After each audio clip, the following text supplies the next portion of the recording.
할렐루야. 아멘. 우리 하나님께 오늘도 귀한 시간 주신 귀하신 하나님께 감사드리고요. 우리가 세상을 살다 보면 많은 어려운 일이 있지만 그때마다 주님을 만나는 그런 계기가 되시길 바랍니다. 아멘. 자, 우리 기도 드리고 예배 시작하겠어요. 하나님 아버지 감사합니다. 아름다우신 주의 이름을 찬양합니다. 강대하신 주님 이름 앞에 오늘 무릎 꿇고 경배와 찬양 드릴 때에 주 이 세상에 어지럽고 힘들고 또한 여러 상황에서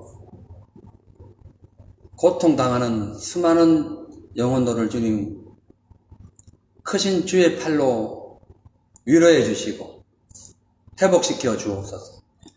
또 오늘 말씀을 통하여 우리 새 힘을 얻어서 세상을 이기는 능력 있는 삶이 되게 하옵소서. 육안으로 보는 삶이 아닌 영안으로 세상을 보는 하나님의 능력과 은혜가 충만한 삶으로 승리할 수 있도록 축복하여 주옵소서. 예수님의 이름으로 기도합니다. 아멘. 1299번 너무나도 아름다워라 찬양을 부르겠습니다.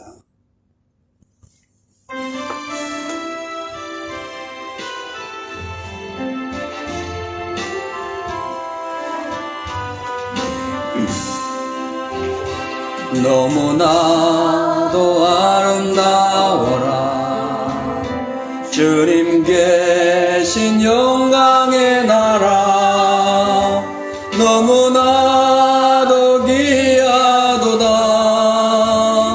주님 계신 영광의 나라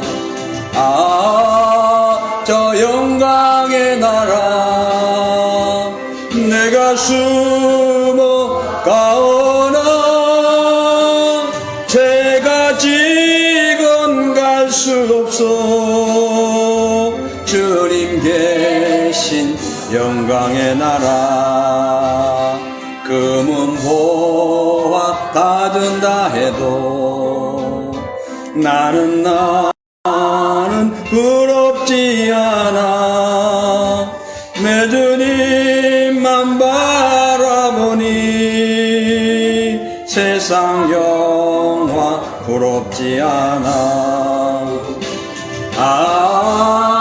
저 영광의 나라 내가 사모하오니 거듭난 자 갈 수 있어 주님 계신 영광의 나라 사랑하는 형제들이여 기름 등불 준비합시다 주님 나라 곧 이마니 깨어있어 기도합시다 저 영광의 나라 나를 기다리오니 할렐루야 나는 가리라 주님 계신 영광의 나라 저 영광의 나라 나를 기다리오니 할렐루야 나는 가리라 주님 계신 영광의 나라 아멘 할렐루야. 언젠가는 우리가 가야 할 그 나라를 늘 마음속에 사모하면서 이 땅에 나타나는 여러 가지 돌뿌리, 쓴뿌리, 또 장애물 이런 것들을 믿음으로 박차고 일어나는 그런 우리 모두 되시기를 바랍니다. 아멘. 자, 우리 다음 찬양은 주님 나라 임하시네입니다. 1345 주님 나라 임하시네.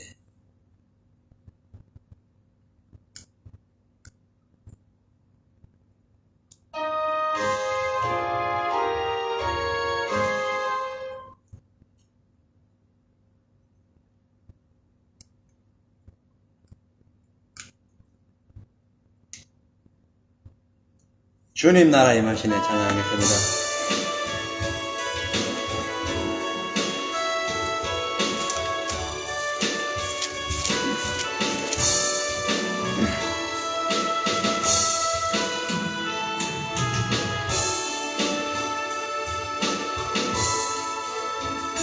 주님 나라 임하시네 주의 날은 멀지 않았네 너는 일어나 주를 따르라 하나님 널 부르시네 세상은 아직 어둠 속에 빛 대신 주 보길 원하네 너는 일어나 그 빛을 바라라 주님의 영광 내게 임했네 일어나 주 위에 서라 강한 용사여 주님이 너와 함께 하시네 주께서 다시 오실 길 그 길 예비하라 영광의 주님 오만 왕의 왕 곧 오시네 우리 한 번 더 주님 나라 임하십니다 주님 나라 임하시네 아멘 주의 날은 멀지 않았네 너는 일어나 주를 따르라 하나님 널 부르시네 세상은 아직 어둠 속에 빛 대신 주 보길 원하네 너는 일어나 그 빛을 바라라 주님의 영광 내게 임했네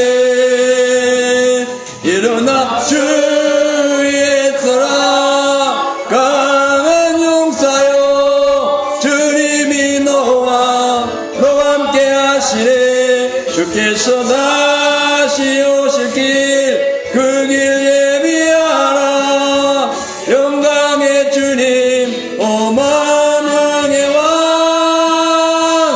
곧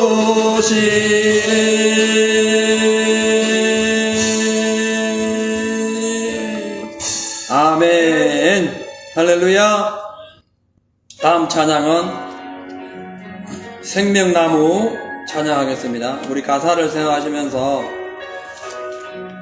천국에 가면 우리를 위해 준비되어 있을 그런 생명나무로 우리가 함께 상상하면서 불러보도록 하겠습니다.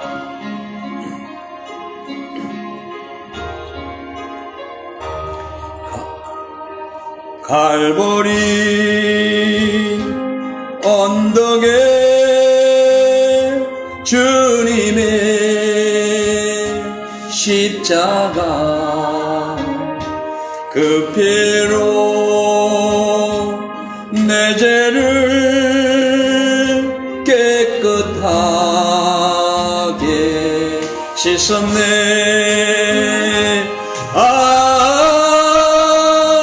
생명의 꽃 피었네 열매 맺혔네 나는 다시 태어났네 그 이름 생명나무라 절망과 고통에 세상길 헤매일 때 예수님 품으로 나를 인도하셨네 생명의 꽃 피었네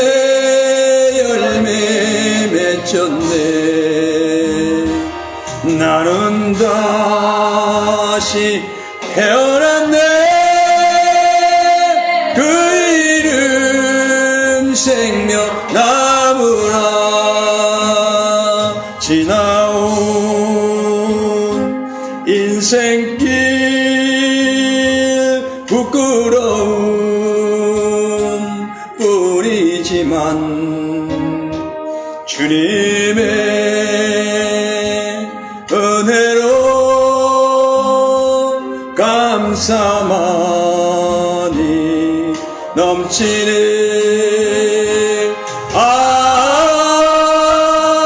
생명의 꽃 피었네. 열매 맺혔네. 나는 다시 태어났네. 그 이름 생명나무라.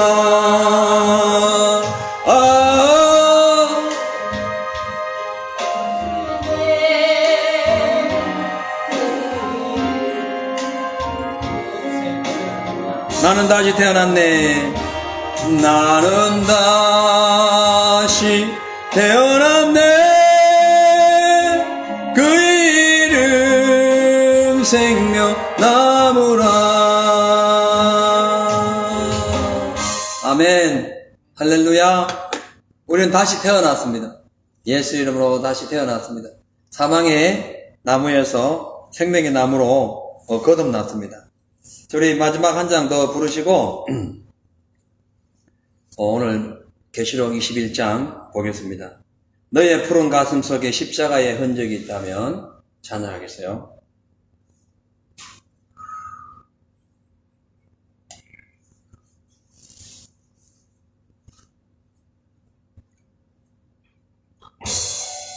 가사 생각하시면서 부르겠어요.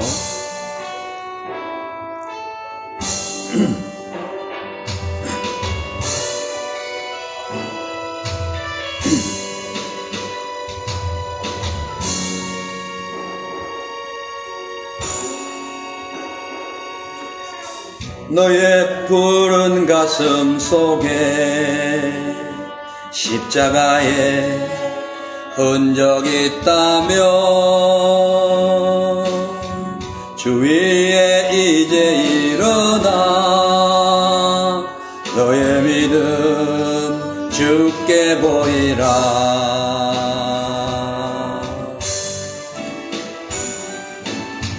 너의 뛰는 가슴 속에 하늘의 불 타고 있다면 그 나라 그 영광 위에 너희의 삶을 주께 보여라.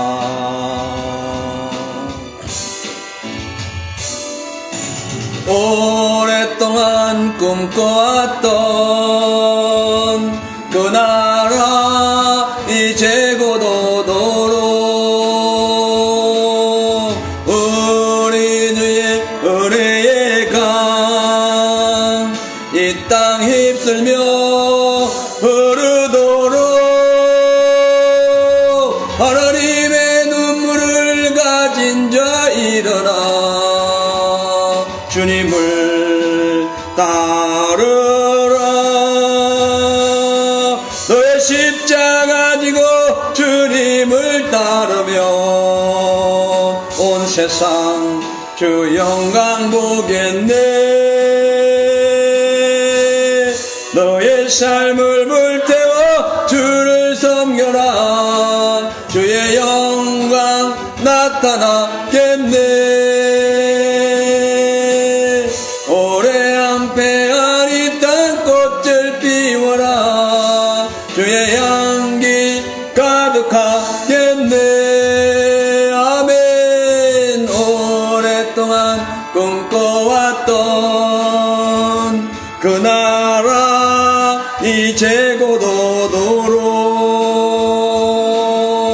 우리 주의 은혜의 강 이 땅 있으며 흐르도록 하나님의 눈물 일어나 주님을 따르라. 너의 십자가 지고 주님을 따르면 온 세상 주 영광 보겠네. 이 시간 잠시 우리 예배를 위해서 기도합니다. 성령께서 이 시간 우리를 붙잡아 달라고 합심해서 기도하겠습니다. 하나님 아버지 감사합니다. 이 시간 주의 성령님을 의지합니다. 환영합니다. 모셔드립니다. 오늘 이 시간 바람같이 불같이 생수같이 임하셔서 우리 가운데 오늘 하나님의 말씀이 충만케 임하게 하여 주옵소서.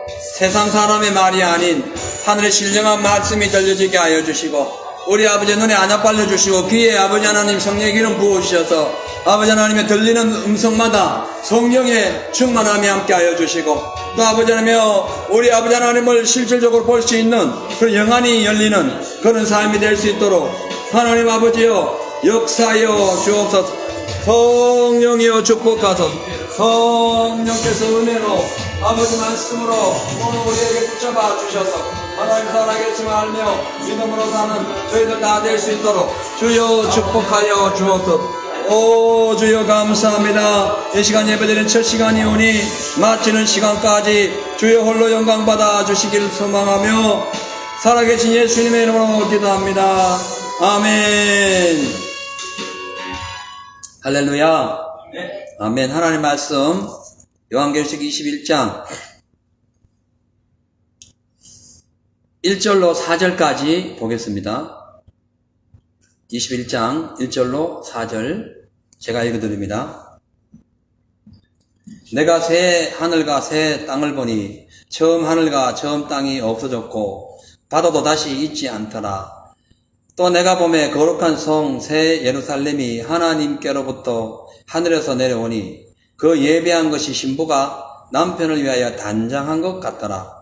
내가 들으니 보좌에서 큰 음성이 나서 가로되 보라 하나님의 장막이 사람들과 함께 있음에 하나님이 저희와 함께 거하시리니 저희는 하나님의 백성이 되고 하나님은 친히 저희와 함께 계셔서 모든 눈물을 그 눈에서 씻기심에 다시 사망이 없고 애통하는 것이나 곡하는 것이나 아픈 것이 다시 있지 아니하리니 처음 것들이 다 지나갔음이로라. 아멘. 할렐루야. 오늘 저는 본 말씀 가지고 새 하늘과 새 땅이라는 제목으로 말씀을 나눕니다. 지난 시간에는 이 두 번에 걸쳐서 요한계시록 20장을 통해 가지고 천년왕국과 그 백보자 심판에 대해서 말씀을 드렸습니다. 오늘 이 요한계시록 21장은 요한계시록 막바지에 나오는 심판에 대한 그런 결론 부분이 되겠습니다. 요한계시록 심판에 대한 결론 부분을 보면은 17장부터 시작되는데 17장은 음녀가 받을 심판, 그리고 18장은 큰 성 바벨론에게 임할 큰 재앙, 그리고 19장은 그 후에 이제 어린 양의 혼인잔치가 나타나고 20장에는 천년왕국과 백보자 심판이 있었죠. 그리고 이제 21장 오늘 본문의 이 내용은 새 하늘과 새 땅에 대해서 말씀하고 있습니다. 그리고 이제 22장에 넘어가면은 이제 생명소강이 흐르는 영원한 천국에 대해서 말씀을 하면서 이제 그 사도 요한이 주 예수여 어서 오시옵소서 마라나타 아멘 하고 이제 말씀을 마치게 되죠. 이제 오늘 본문 읽었던 21장의 내용은 크게 두 부분으로 나눌 수 있는데요. 1절에서 8절까지는 하늘에서 내려오는 새 하늘과 새 땅과 새 예루살렘에 대해서 말씀을 하고 있고요.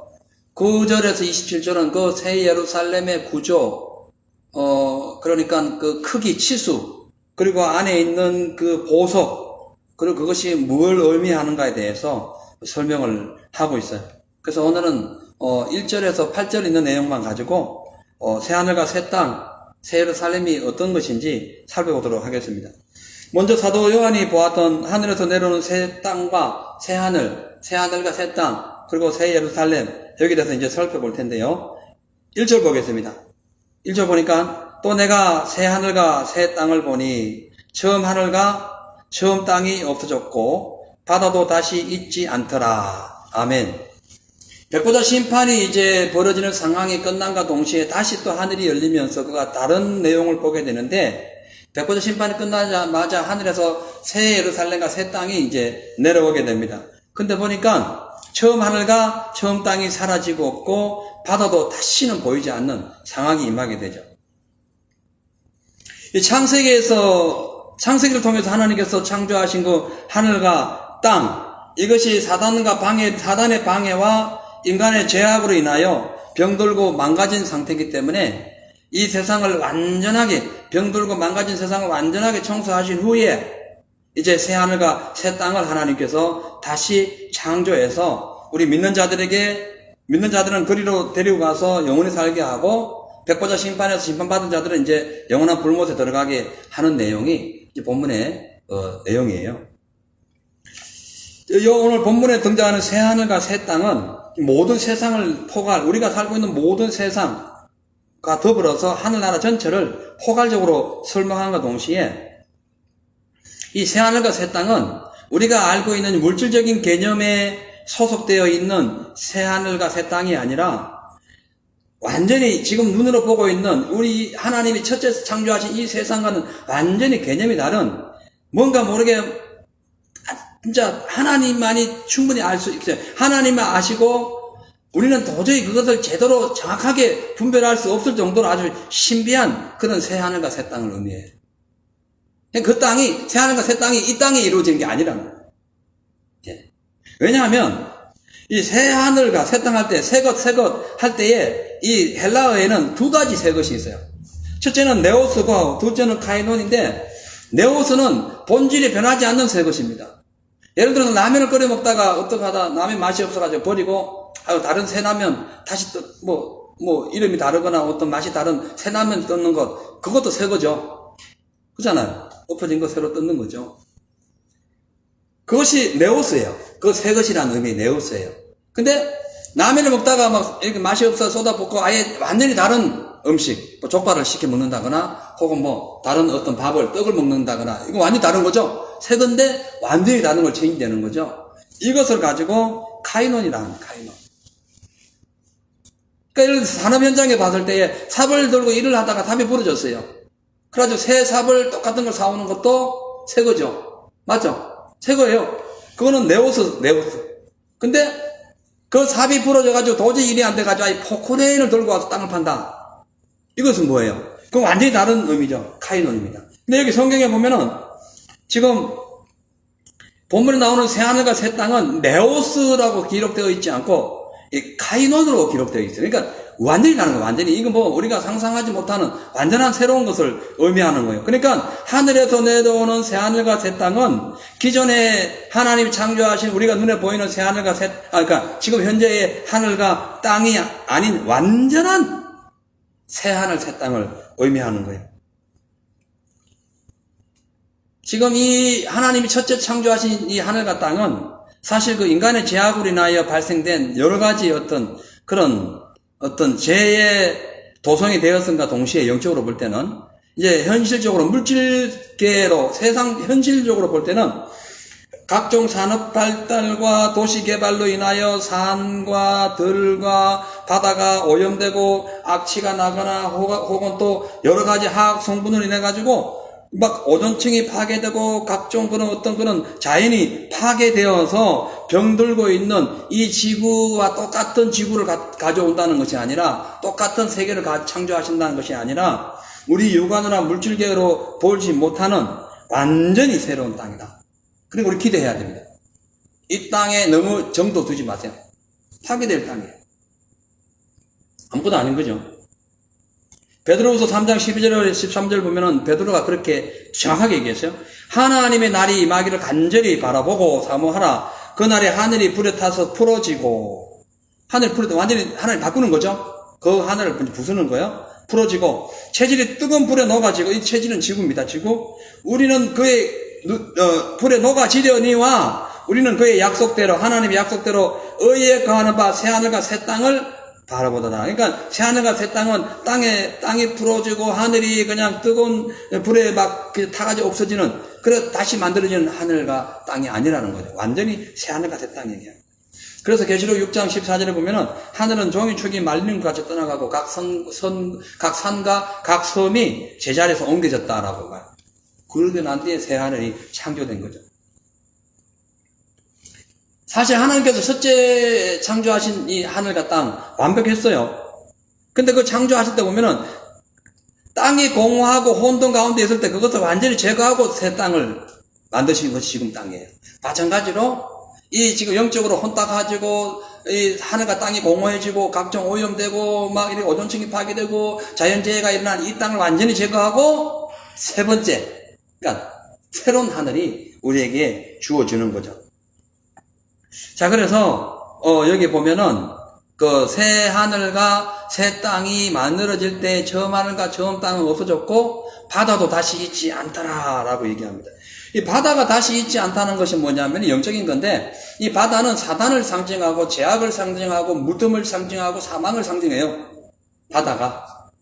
그래서 이 땅에 하나님께서 원래 창조하신 건 아름다웠는데 아담과 하와의 죄로 인해가지고 완전 파괴당하고 사망이 깝차 있는 그 바다, 이것이 완전히 사라지고 완전히 이것을 소멸시키고 난 뒤에 새 하늘, 새 땅이 임한다는 거죠. 왜? 허은 것이 없어져야 되니까. 완전히 비워야 되니까. 그죠? 그래서 요한계시록 13장 1절에 보면은 내가 보니 바다에서 한 짐승이 나오는데 뿔이 열이고 머리가 7이라. 그 짐승이는 짐승, 그 마귀. 그리고 계시록 20장 13절에 보면은 바다가 그 가운데서 죽은 자들을 내어주고, 죽은 자 바다가 내어주고, 사망, 건세, 이 세상의 저주 받은 이 악한 것, 이 음부의 건세, 마귀, 사단, 사망, 이거 얘기하는 거예요. 그래서 이 바다가 내어주는 그 모든 사람들이 심판하고 새로운 이제 하늘과 땅이 내려오는 거죠. 자, 그렇기 때문에 우리가 주님이 이 땅에 다시 오시는 그날까지 아무리 삶이 힘들고 어렵고 낙심되고 절망하는 일이 있다 할지라도 그렇게 하지 마세요. 지나가고 나면은 그때가 더 감사의 때가 있어요. 당할 때는 너무 고통스러운데 지나가고 나면 그것 때문에 내가 살았다라고 싶을 때가 너무 많아요. 그래서 모든 범사에 감사해야 돼요.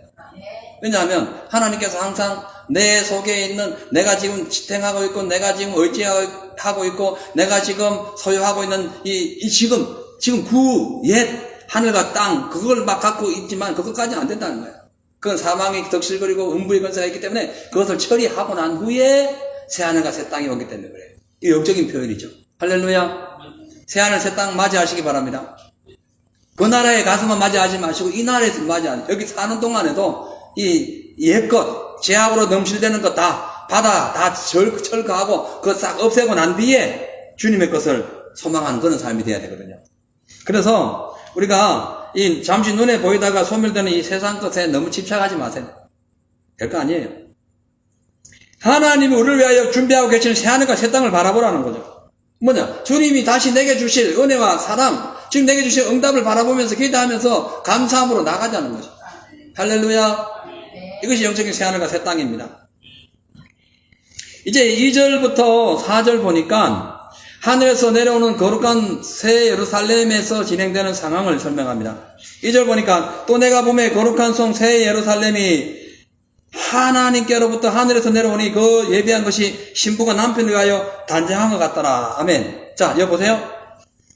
아까 보니까 새 하늘과 새 땅이 하늘에서부터 내려왔죠. 이번에는 거룩한 성 새 예루살렘이 또 하나님께로부터 내려옵니다. 두 개가 내려와요. 하나는 그냥 살고 있는 전체 범위, 또 하나는 그 안에 하나님과의 긴밀한 관계가 이어지는 영적인 예루살렘, 이걸 설명하고 있죠. 하나님께로부터 하늘에서 내려오는 이 거룩한 성 예루살렘은 이 두 가지 의미가 있어요. 하나는 상징적인 의미, 하나는 실제적인 의미. 그게 있다니까요. 그러니까 하늘에서 내려오는 새 예루살렘은 두 가지 의미가 있다는 거예요. 먼저 이 상징적인 의미는 예수님께서 십자가에서 십자가 지고 죽었다가 부활하심으로써 사단의 머리를 부수고 1000년 동안 마귀를 이 땅에 가둔 상태에서 예수님께서 예수 믿는 모든 사람들을 신부 삼아서 이 땅에서 천년왕국 이룬다는 상징적인 숫자예요. 상징적인 표현이에요. 그걸 얘기하는 거예요. 왜냐하면 지금 하늘에서 2절에 보면은 내려오는 그 예루살렘 성이 마치 신부가 남편을 위하여 단장한 것 같다. 그래서 예루살렘을 새 예루살렘을 신부로 봐버린 거예요. 예. 예수 믿고 구원받은 신령한 신부, 성도들로 표현해버린 거죠. 거기서 이제 상징적인 표현이 나온 겁니다.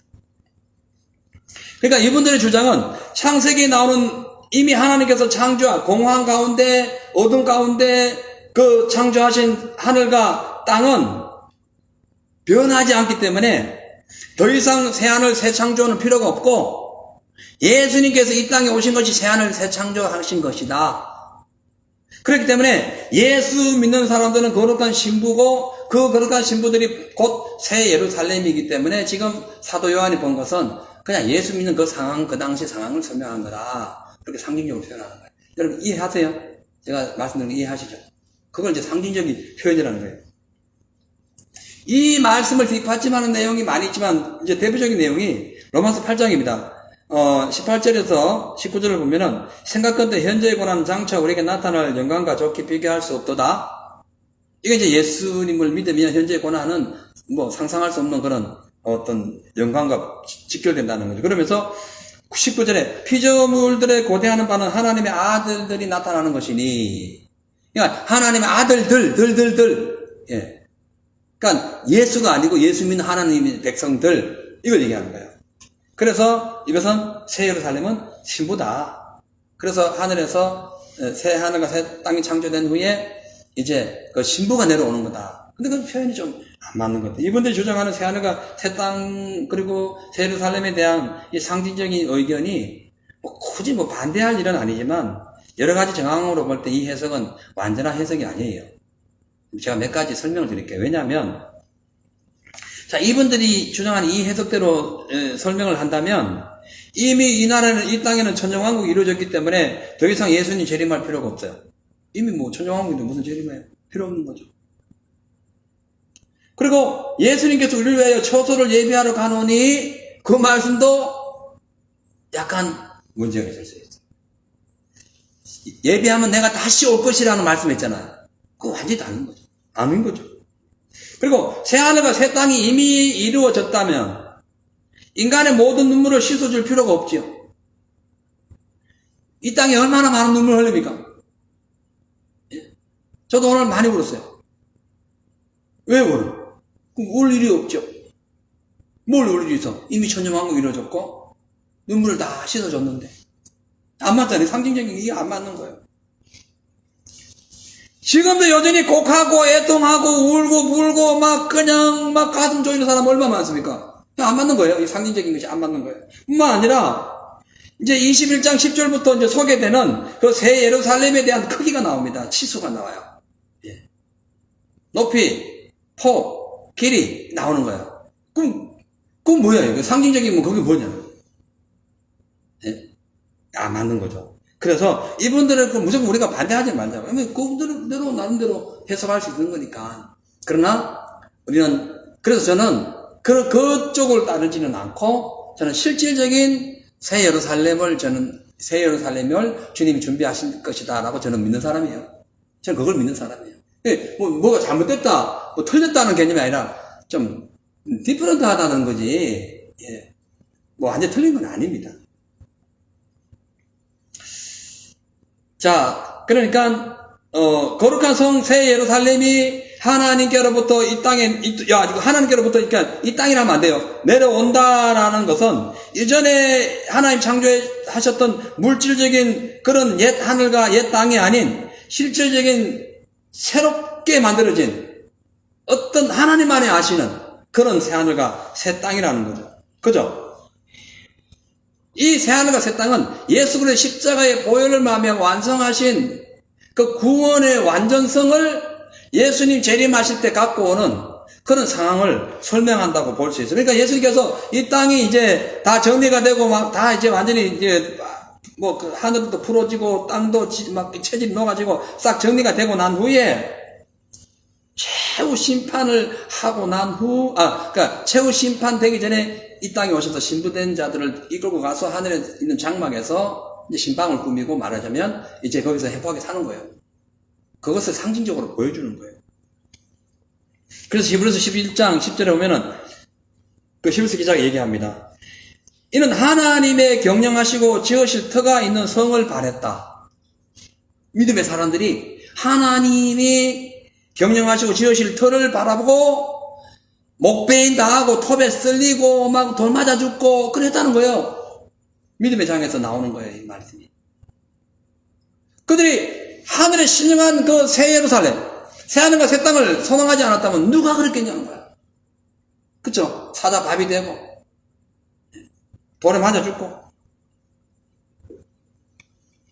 히브리서 13장 14절 15절도 보면은 우리가 여기는 영구한 우리가 그러니까 이곳 여기는 영구한 도성이었고 오직 장차 올 것을 찾나니.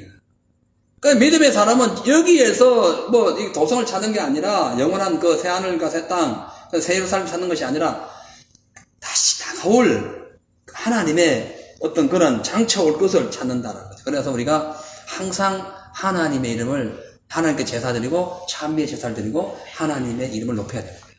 아멘. 여러분 기억하셔야 됩니다. 하늘에서 내려오는 새 하늘과 새 땅, 새 예루살렘은 기존에 있는 건 전혀 아니다. 하나님께서 직접 경영하시고 만들어 가시는 새로운 신천신지다. 다만 이것을 우리가 지금은 이 땅에 사는 동안은 믿음으로 바라보면서 기쁨으로 살 수 있다. 근데 완전한 그 새 하늘과 새 땅과 새 예루살렘은 우리 육체의 수명이 다하거나 아니면 예수님 재림하실 때에 기이한 현상으로 나타날 것이다. 우리 상상할 수 없는 표현으로 나타날 것이라는 거예요. 그죠? 완전히 다른 거예요. 자, 그래서 이사야 선지자는 이 사건에 대해서 800년 전에 이 성경 기록하기 800, 900년 전이죠. 그때 이미 이렇게 새 하늘과 새 땅에 대해서 말씀했어요. 자, 보세요. 이사야 65장 17절 19절 보니까 보라 내가 새 하늘과 새 땅을 창조하나니 이전 것은 기억되거나 마음에 생각하지 아니할 것이라. 기억할 것도 없고 완전히 끝난 거예요. 예. 너희는 나의 창조하는 것을 인하여 영원히 기뻐하며 즐거워할지니라. 보라 내가 예루살렘으로 즐거움을 창조하며 그 백성으로 기쁨을 삼고 내가 예루살렘을 즐거워하며 나의 백성을 기뻐하리니 우는 소리와 부르짖는 소리가 그 가운데서 다시는 들리지 아니할 것이다.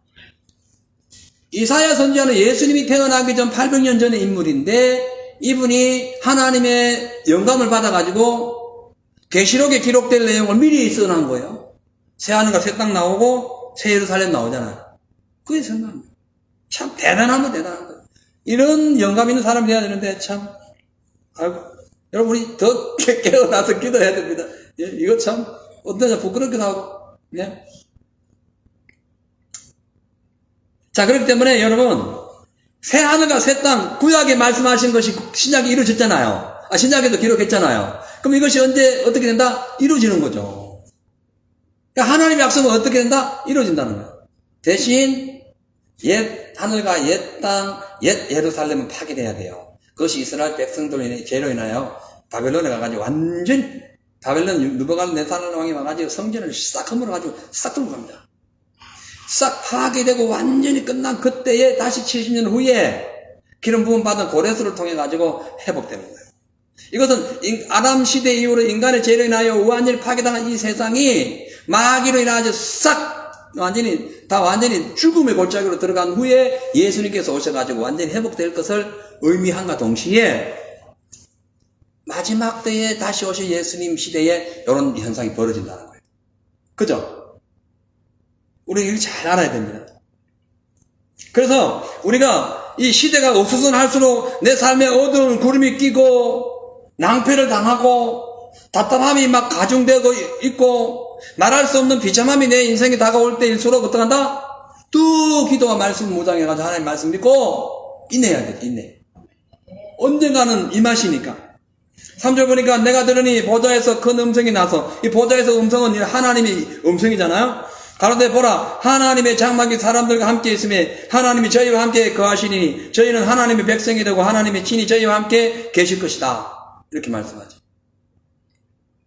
자, 그러니까 하나님의 장막은 그러니까 어린 양의 아내 되는 우리 성도들을 위해서 친히 하늘에 친 장막을 의미합니다. 이게 천국을 얘기해. 천국 장막 집이죠. 집 텐트라고 하는데 하우스 천국. 예, 그걸 얘기하는 거예요.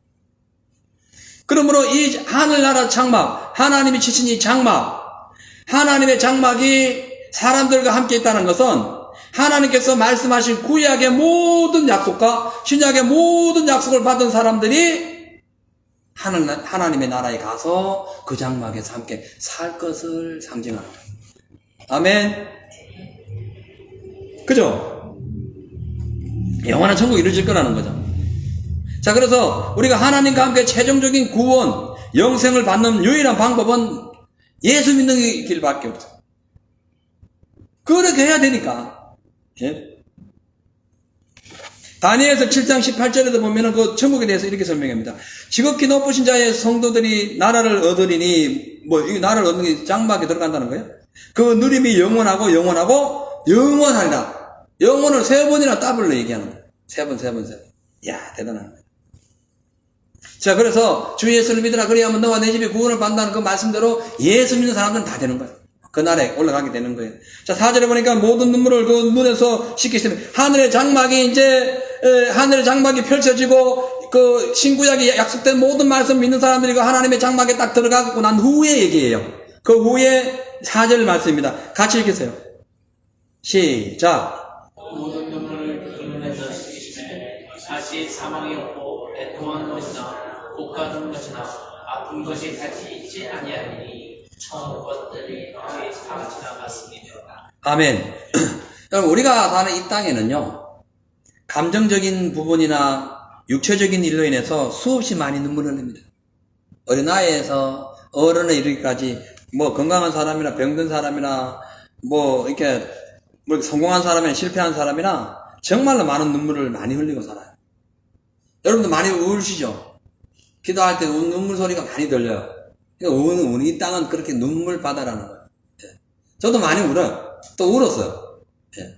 진짜 많이 울었어요. 가난해서도 울어봤고, 자식이 죽어가지고 병원에 영안실에 있는데 그 60만 원이 없어가지고 아이를 못 찾으러 갔을 때도 많이 울었고, 진짜 많이 울었어요. 주유소 어디가 그때 누가 어디 돈을 다 끌거니까 한 300원 나왔나요? 하도 오래돼가지고, 그 돈을 가지고 주유소에 가가지고, 이게 기름 또 앵커가 나가지고, 기름을 넣으면서 기름 반, 눈물 반 흘렀어요. 진짜 많이 흘렀어요. 예. 부흥되던 교회가 건축대 땅 파고 하고, 건축으로 가던 교회가 건축 중단되고, 몸 아파가지고 다 죽어갈 때도 많이 울었고, 진짜 많이 울었어요. 그거보다 더 애통한 것은 나는 예수 믿고 구원받았는데 예수 믿지 않는 우리 가족들, 우리 이제 친척, 그러니까 내 형제들, 우리 부모님들이 예수 안 믿고 그렇게 전도해도 이거 참 욕만 맨날 얻어맞고 막 이게, 예? 진짜 치아가 상할 정도로 얻어맞고 몽둥이 얻어맞고 등이 아플 때 등이 부러져 버렸어요. 맞아. 그렇게 맞으면서도 그렇게 고통 속에서도 아직 믿지 않는다는 거. 이게 참 보통 눈물이 아니다. 너무. 그래서 어떤 기도하면서 많이 울죠. 교회가 부흥 안 되었어도 많이 울었고. 새 사람을 들였는데, 이것도 어떻게 설명할 수 없는 문제 때문에 많이 울었고. 진짜 많이 울었어요. 너무 많이 울었어요. 지금은 전에 사모님 그러더라고. 더 이상 말을 눈물이 없는데 또 운다는 거야. 사람은 그만큼 눈물이 흘릴 일이 많다는 거예요. 그렇죠? 진짜 많이 울어요. 여러분들 얼마나 많이. 그래서 욥기서 5장 7절에 보면은 인생은 고난을 위해 태어났느니 이 불꽃이 하늘로 오른 것 같다는 거예요. 그러니까 불 피우면 무조건 하늘로 오르잖아요. 인생 태어나면 그냥 우는 거예요. 고통인 거예요. 우는 날이 더 많다는 거예요. 근데 오늘 제가 이 말씀 드리자면은 하늘나라에 하나님의 새하늘과 새 땅이 창조되고 새 예루살렘이 쫙 임하면서 거기에서 하나님의 장막이 쫙 펼쳐지는데 그 장막 속에 들어가는 사람들은 평생 눈물 흘릴 일이 없다는 거야. 이거보다 더 큰 행복, 더 진짜 좋은 뉴스 어디 있겠어요? 애통하는 것도 없고 아픔도 없고 더 이상 흘릴 눈물이 없도록 만들어준다는 거예요. 이야, 이것이 천국입니다.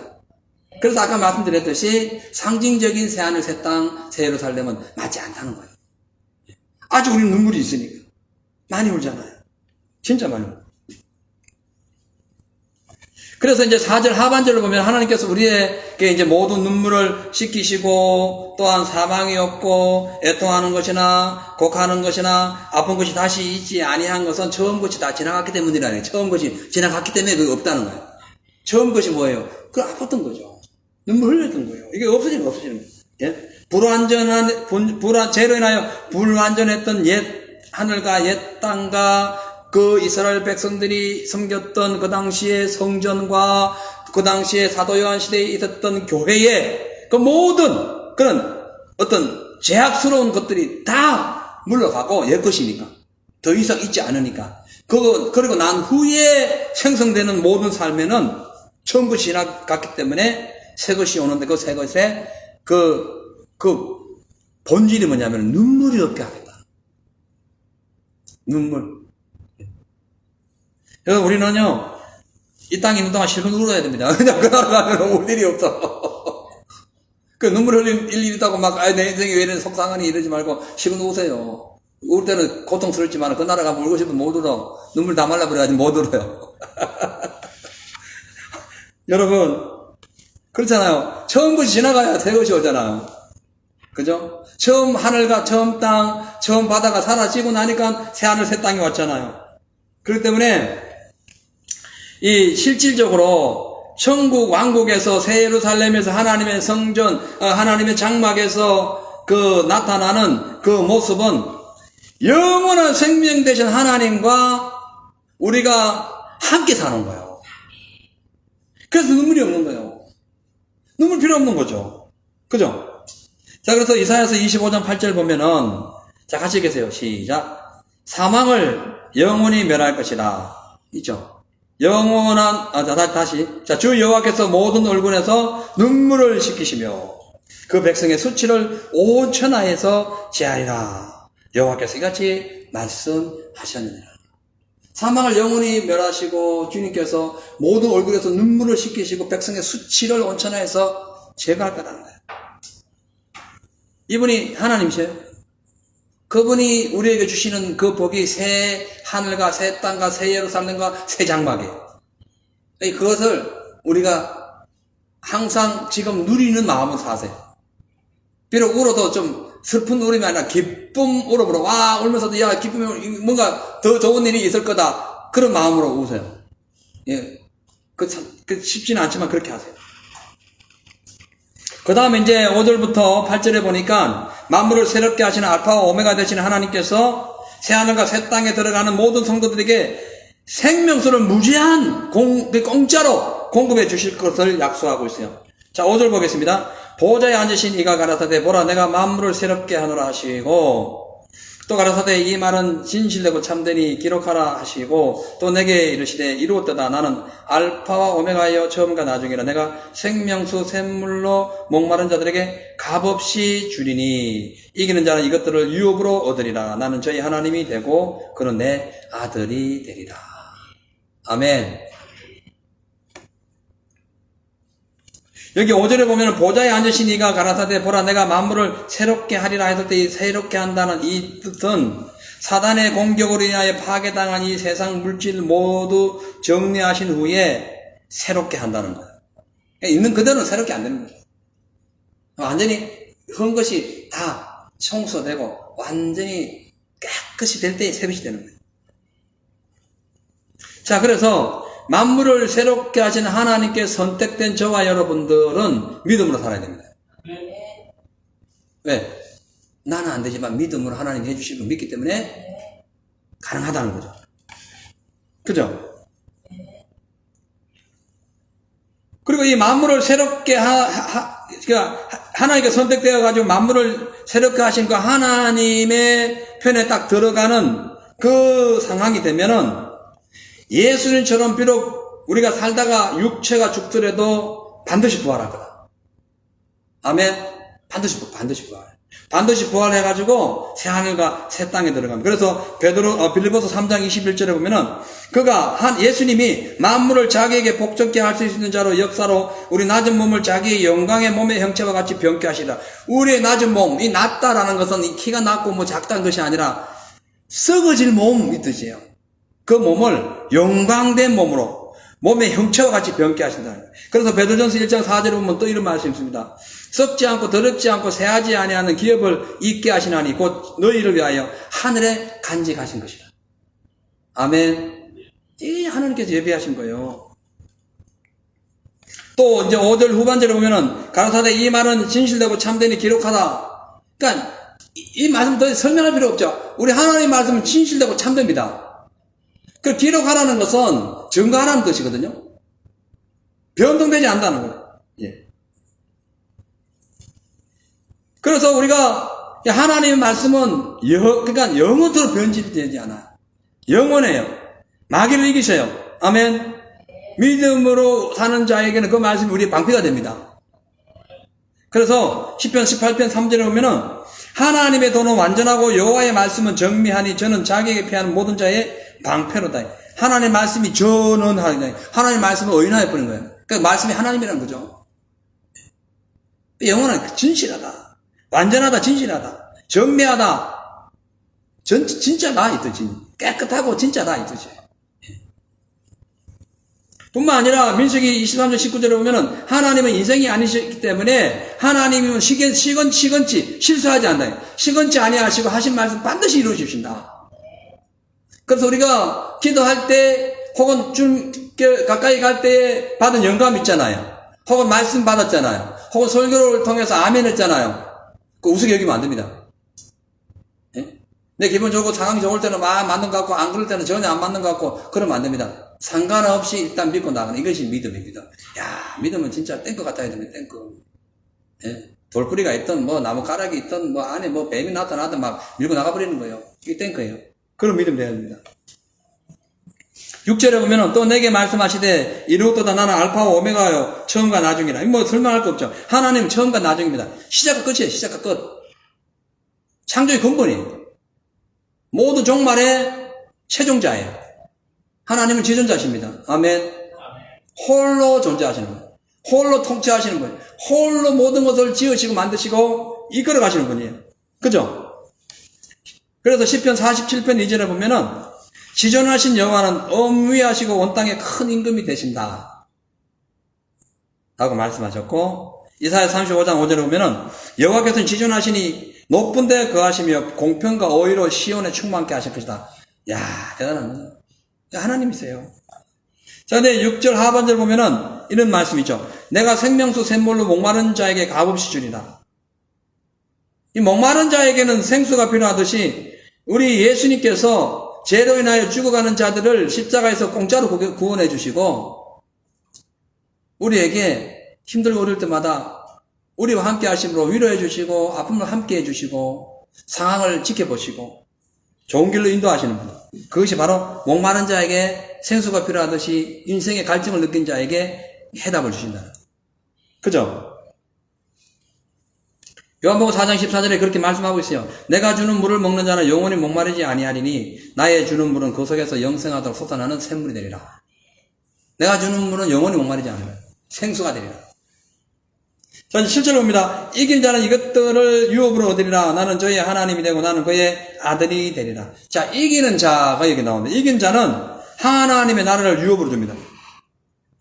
주님을 믿음으로 끝까지 인내함으로 말씀을 지키고 주의 말씀을 순종하는 자는 그것이 이기는 거예요. 요한일서 4장 4절 보면은 하나님께로 난 자는 세상을 이깁니다. 왜? 세상을 이기면 이것이 바로 우리의 믿음이라는 거예요. 아멘. 제가 말씀 잘못했네요. 예. 다시 읽습니다. 시작. 자녀들아 너희는 하나님께 속하였고 또 저희를 이긴다니 이는 너희 안에 계시니가 세상이 보다 크니라. 맞죠? 그리고 유업이라는 것은 뭐 당연히 천국이죠. 천국. 죄와 사망을 이긴 자들, 믿음으로 이긴 자들, 그런 자들에게 우리가 사실 죄와 사망을 이길 수 없어요. 믿음으로 이기는 거예요. 믿음으로. 믿음으로 이긴 자들은 하나님께서 우리에게 뭘 줘요? 바로 이 유업을 주는 거예요. 유업. 그래서 믿음이 없어서 유업 못 받는 거죠. 잘 나가다 끝 부분에 가지고 믿음이 없으면 그 유업이 사라지는 겁니다.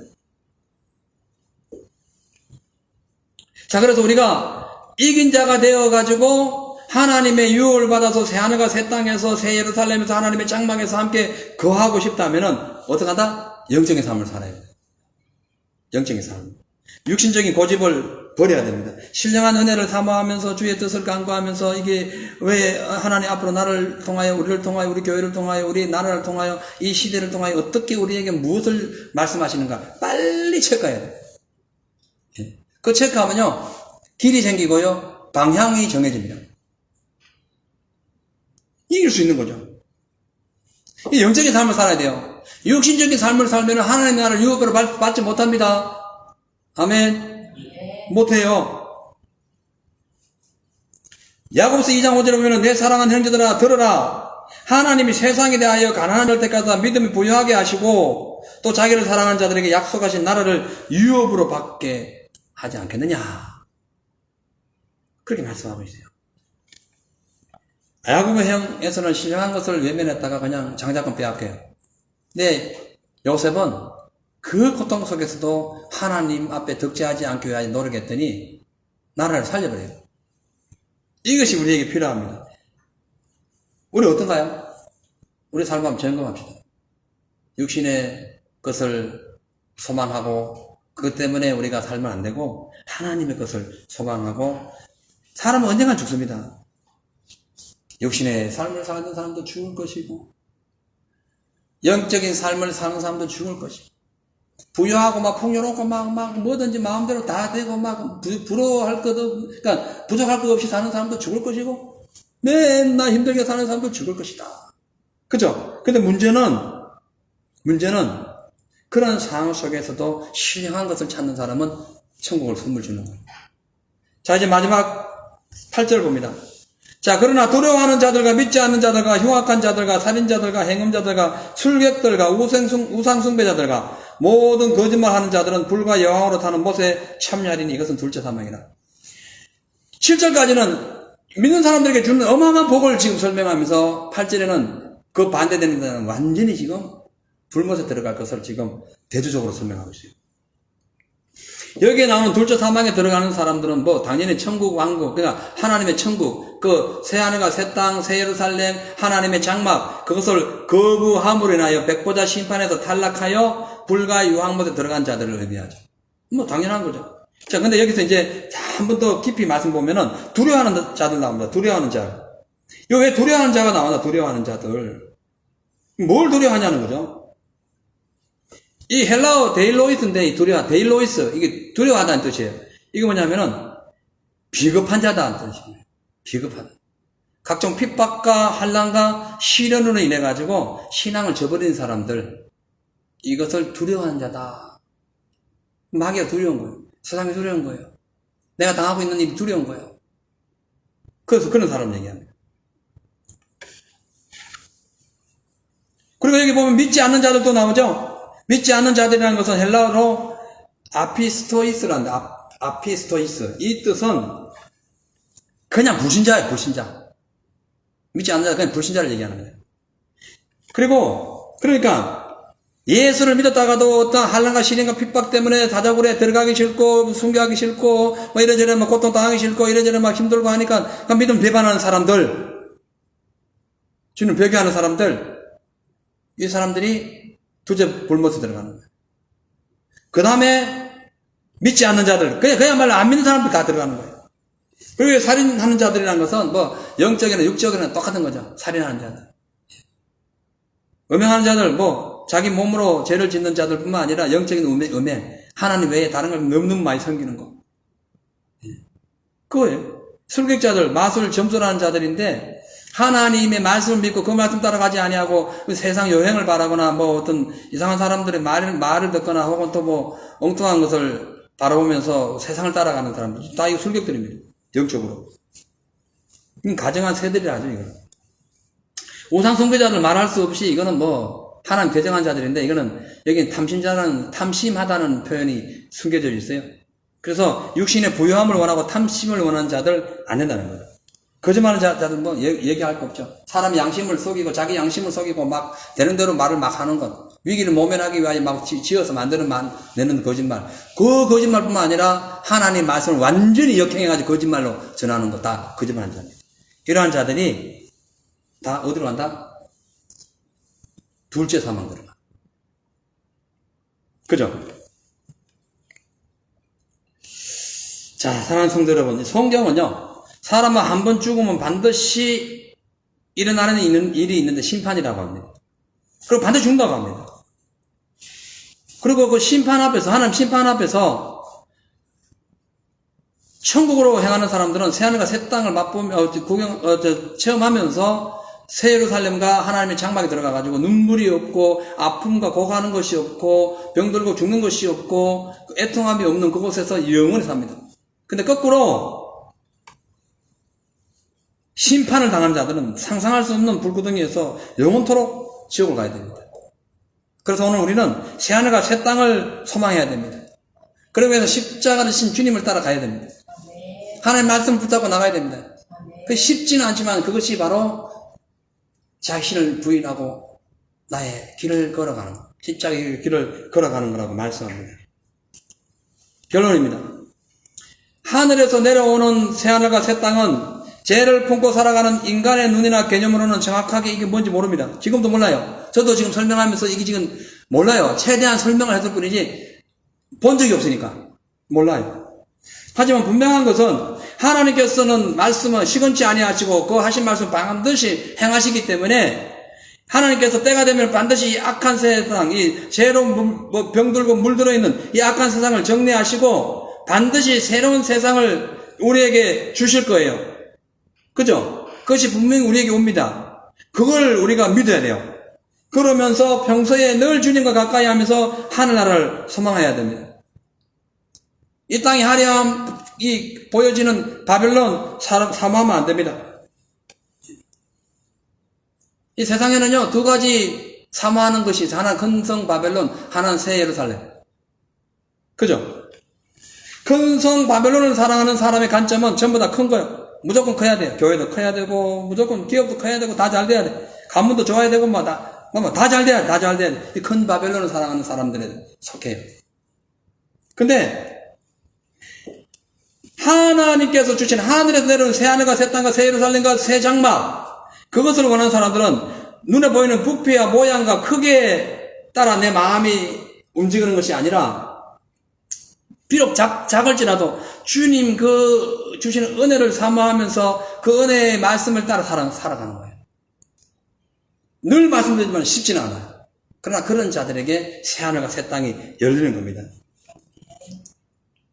왜냐하면 이 세상이 이 옛 것이 딱 정리가 되어야만이 새 것이 오기 때문에 그런 거예요. 오늘 우리가 무엇을 선택하고 무엇을 추구하느냐에 따라 가지고 두 번째 사망인 불못에 들어갈 것인가, 아니면 새 하늘과 새 땅과 새 예루살렘과 새 장막에 들어가서 영원히 눈물 흘리지 않고 주님과 살 것인가는 우리의 선택 이하에 따라 완전히 희비가 엇갈리게 됩니다. 사랑하는 성도 여러분, 오늘부터 우리는 오늘 말씀하신 그 계시록 21장 1절 8절의 말씀을 잘 기억하시고 살피시고 이 말씀을 교훈 삼아가지고 어떤 상황 속에서도 먼저 하나님 나라를 소망하세요. 반드시 그 나라 온다. 그리고 지금도 임할 수 있다. 예. 그 믿음으로 나아가시기를 주의 이름으로 축복합니다. 아멘. 할렐루야. 여러분 승리하실 거예요. 주님은 반드시 승리의 하나님. 아멘. 우리도 승리의 사람들입니다.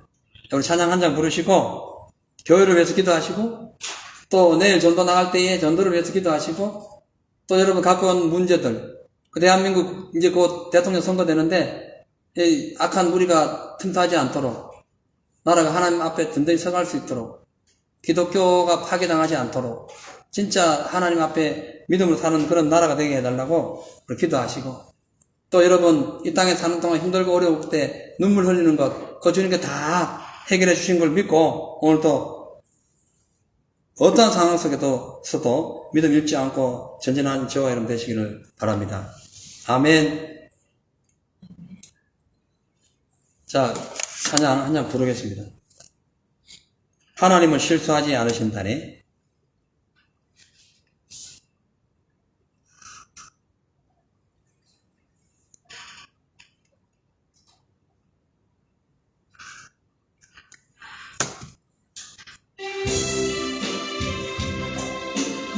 하나님은 실수하지 않으셔요. 꼭 기억하세요.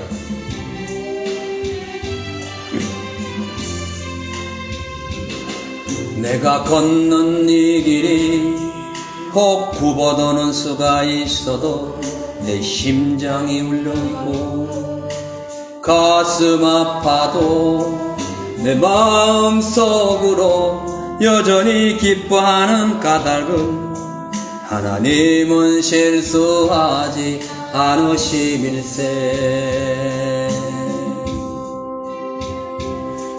내가 세운 계획이 혹 빗나갈지 모르며 나의 희망이 덧없이 쓰러질 수 있지만 나 여전히 인도하시는 주님을 신뢰하는 까닭은 반대로 내가 가야 할 길을 잘 아심일세.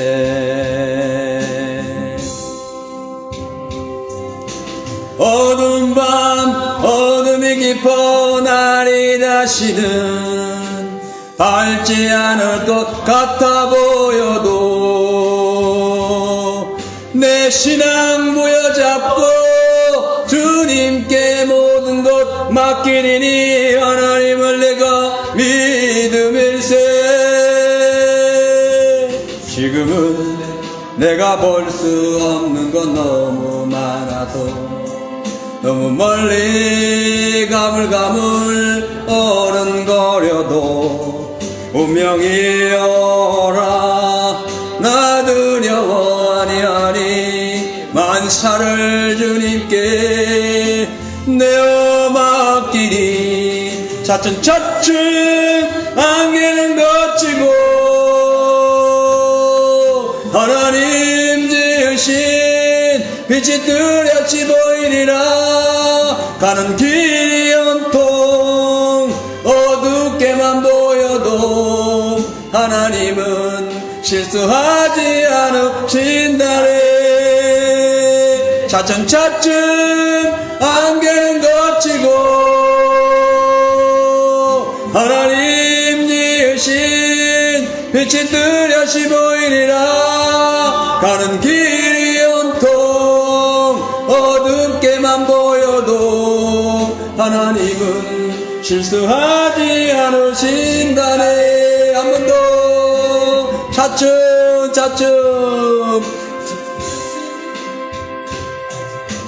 차츰 안개는 걷히고